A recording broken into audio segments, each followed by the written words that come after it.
दुनिया है ओम शांति। आज भैया दूज की सबको बहुत बहुत हार्दिक बधाइयाँ, हार्दिक शुभकामनाएं। दीपावली का ये त्योहार जब आता है तो धनतेरस से आरंभ होकर के भैया दूज तक अनेक सूक्ष्म संदेशों के साथ हम सभी को जीवन में एक नए मोड़ के लिए, एक नई दिशा के लिए प्रेरणा देता है।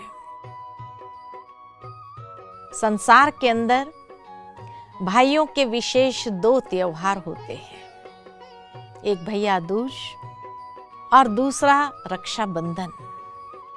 ये दो विशेष दिन है भाइयों का दिन, और उसके पीछे एक बहुत सुंदर कथा है। कहा जाता है कि यमराज को अपनी बहन यमुना से मिलने का दिल किया। वो जैसे ही जाता है, अपनी बहन को जब देखता है तो बड़ा खुशी से फूला नहीं समाता। यमुना ने भी जब अपने भाई को देखा बड़ी खुशी से झूम उठी और कहा कि भैया आज तो भोजन करके ही जाना पड़ेगा। अपने घर ले गई, बहुत प्यार से भोजन करवाया और भोजन करवा के जैसे बहुत सारी सूक्ष्म दुआएं देते हुए बहन ने एक वरदान मांगा। जब भाई ने कहा कि मांगो जो वरदान चाहिए, आज के दिन मैं तुझे दे दूंगा, तब यमुना ने कहा कि आज के दिन जो बहन अपने भाई को बहुत प्यार से भोजन स्वीकार कराए और जो भाई बड़ी दिल के साथ अपने बहन के घर जाकर के भोजन करे, उनको कभी यमराज ले जा नहीं सकता है। आज के दिन तुम ऐसे किसी भी भाई के प्राण नहीं लेना और उन्हें स्वर्ग का ही द्वार प्राप्त हो। यमराज ने भी इस बात के लिए वायदा दिया और वायदा देकर के यही कहा कि ठीक है बहन, आज के दिन जो भाई अपने बहन के घर जाएगा, प्यार से भोजन स्वीकार करेगा, यमुना में स्नान करेगा, उन भाइयों का प्राण मैं कभी नहीं लूंगा। और अगर वो जाते भी है तो उन्हें नरक का द्वार नहीं देखना पड़ेगा, वो स्वर्ग लोक में ही सीधा जाएंगे। लेकिन जब ये कथा सुनते हैं तो मन में एक विचार आता है कि जिन बहनों का भाई न हो उसका क्या, या जिन भाइयों की बहनें न हो उसका क्या, या जो बहनें देश में रहती हो, भाई परदेश में रहता हो, विदेश में रहता हो, वो तो भोजन करने आ ही नहीं पाएगा, तो उनका क्या होगा। वास्तव में देखा जाता है तो परमात्मा जब इस संसार में आते हैं तो हम सब आत्माएं उसकी संतान होने के नाते भाई भाई है, एक ही पिता के संतान है। शारीरिक रीति से अगर देखा जाए तो हम सभी आपस में एक परिवार के सदस्य है, भाई बहन है। भावार्थ ये कि यमराज जब अपनी बहन यमुना के पास जाता है और बहुत प्यार से भोजन स्वीकार करता है, भावार्थ यही है कि जहां भाई हर बहन को, समाज की हर नारी को, हर कन्या को अपनी बहन के रूप में स्वीकार करे, ऐसी पवित्र दृष्टि अपनाए और प्यार से उनके जीवन की रक्षा करे, ऐसे भाई जब बहन के पास भोजन भी करते हैं तो ये गम ही नहीं रहता कि हमारी कोई बहन नहीं है, जहां वो हर कन्या को अपनी बहन के रूप में ही स्वीकार कर ले और इस तरह से एक वसुधैव कुटुंबकम की भावना को जागृत करे। कहा जाता है कि इस दिन पर विशेष बहनें भाई को टीका देती है,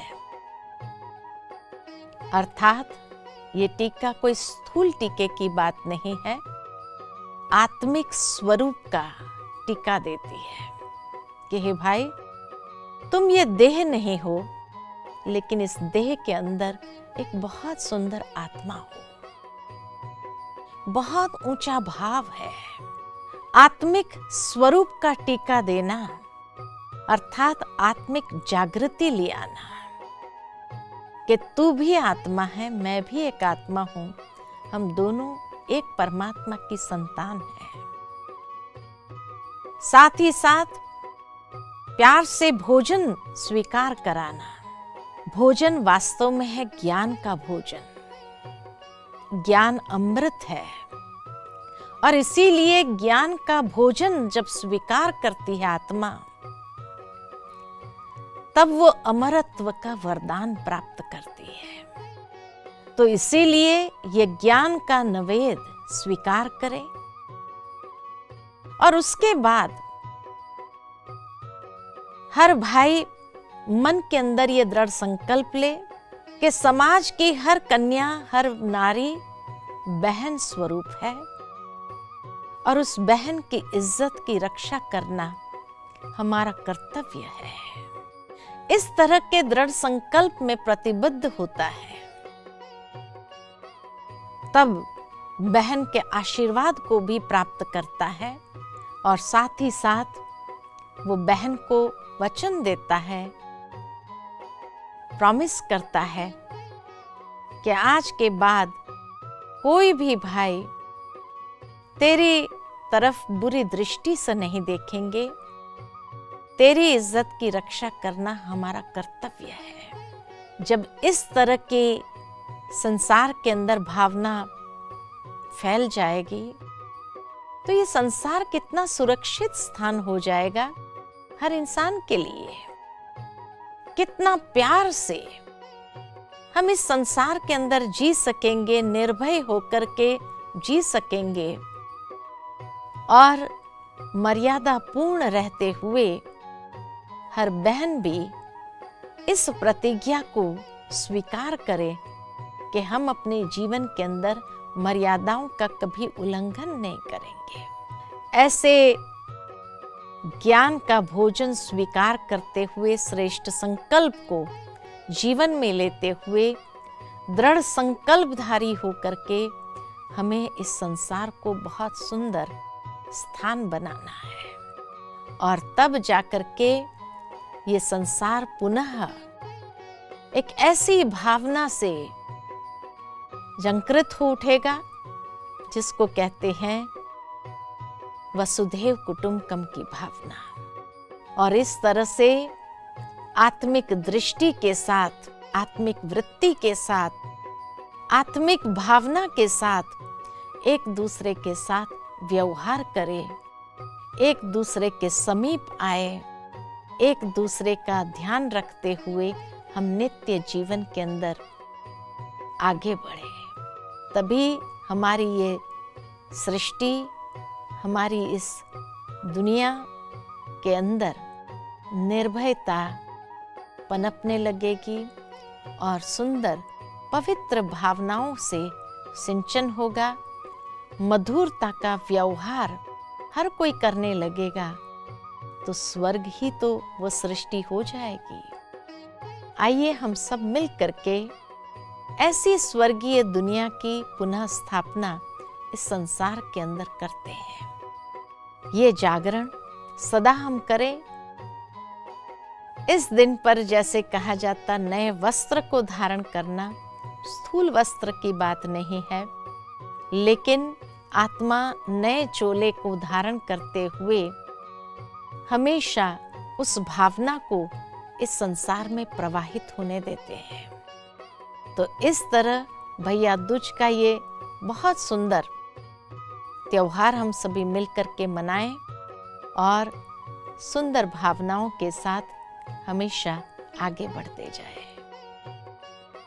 ओम शांति।